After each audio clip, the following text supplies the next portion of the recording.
from your standpoint, from a broker's standpoint, the way the market is, right now. And yeah, we can talk about the market as a whole. We can talk about the whole country, but the DMV, Maryland, Virginia district, I feel like we're different. The area is different in Virginia. And, do you see, from a broker standpoint, the market trend? I mean, is it faster moving here? It's more insulated in my mind. So I think, big picture across the country, Wall Street Journal, USA Today, the outlook is a lot more negative than it is here locally. So it's don't get me wrong, sales volumes are down, but also you have to take that with a grain of salt, because in previous years, with the interest rates as low as they were, those numbers were so much higher than normal. That was weird too. Right.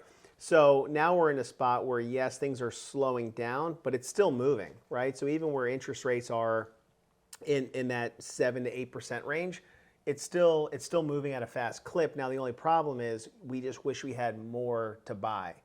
Yeah. So there are buyers out there for these homes. It's just that there are no homes to buy, or there's less homes to buy than in the past. And it's what they call the golden handcuffs, right? The golden handcuffs is these 3 and 4% interest rates. And so these people who want to move, they look at their current rate and they're like, should I do this now? Or should I wait? And a lot of times people are choosing to wait now. The discretionary seller is gone away. Yeah. And so, we're going to get relief, and it's going to come hopefully sooner than later. But what we're seeing is, man, if that relief comes, it's going to be another bidding war, crazy time again. Yeah. So our recommendations have been, hey, if you see that house you like and you're a buyer, yes, your payment's going to be a little bit higher than what you were expecting, but go and get it, because you can always refi down the road. And if you don't go get it now, then when that house is available, gosh knows if you're even going to get it or what the price will be, because you're going to be bidding with everybody else because the rates are back down to 5.5. Right. So what do you tell somebody who is trying to decide whether or not they want to sell their house, and they're like, hey, buddy of mine, Mike, he's a broker, he's 10 plus years of experience. The guy definitely knows what he's talking about. Ask him. So someone comes to you and they want, you think I should wait? I'm in no rush to sell. I don't need to move, but would this be an ample time for me to go ahead and try to do it? Oh, if you can find that next house, absolutely. Because if you're thinking about now I guess I should step back and say, why do you want to sell? Like, what was the reason for the move?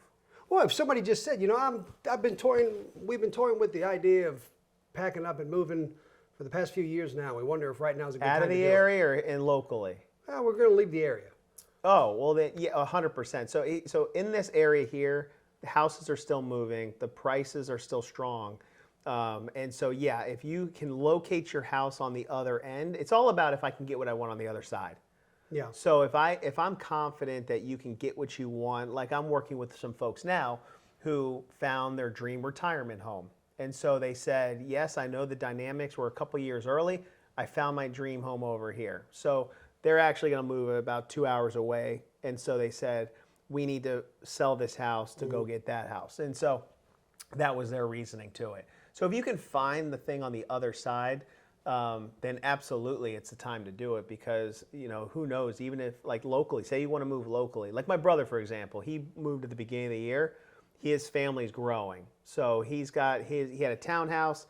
He said, hey, I know my rate is good here, but I need another house with another bedroom. So we said, hey, and it worked out for him because he was able to locate a home in Purcellville, buy it with no competition, and still be able to and make it contingent on selling his townhouse. Wow. In reality, if we were in the market from before, they would never even have considered us, and that house would have had about 10 offers on it. Yeah.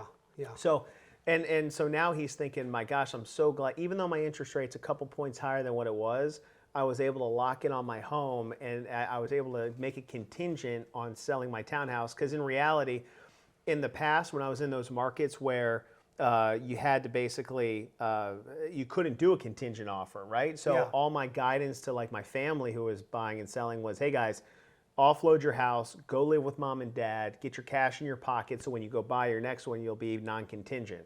Because there's no way in heck anyone's going to look at your offer with a contingency in this market. Right. So it wasn't like that scenario that he went through at the beginning of the year. It was nowhere near what ever been possible back in 2020, 2021, 2022. Yeah. Ever.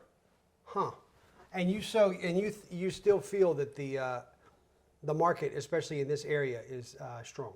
Yeah, especially in pockets. I will say this though: people have to be smart on pricing, right?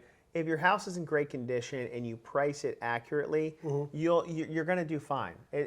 But the problem is, and again, I see it a lot, is they said, well, my neighbor last year got this. My neighbor last year got this. When you pull up the data and you see, oh wait, they started at whatever it was, 750, and they got bid up to 850.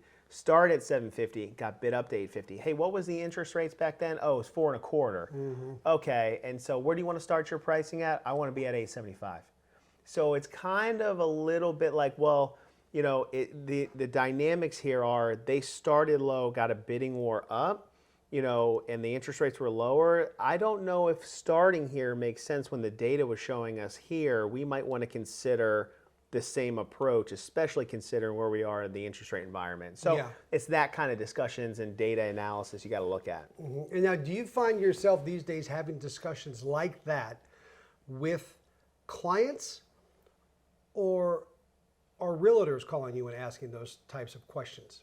Oh, I don't sell a lot, right? So I sell friends and family, but it's mainly agents, right? Like I'm trying to strategize with our agent pool, saying, what makes the most sense now, and everything's situational. And sometimes the answer is you shouldn't move, right? Like, and and I think a lot of people they respect that, because when you look at everything and all things considered, it sometimes not like staying put is the right move, and then reassessing every 3 to 4 months to see if the environment's changed. Hey there, thanks for watching. Make sure you turn on the notifications by clicking the bell, and subscribe to the channel if you haven't done so yet.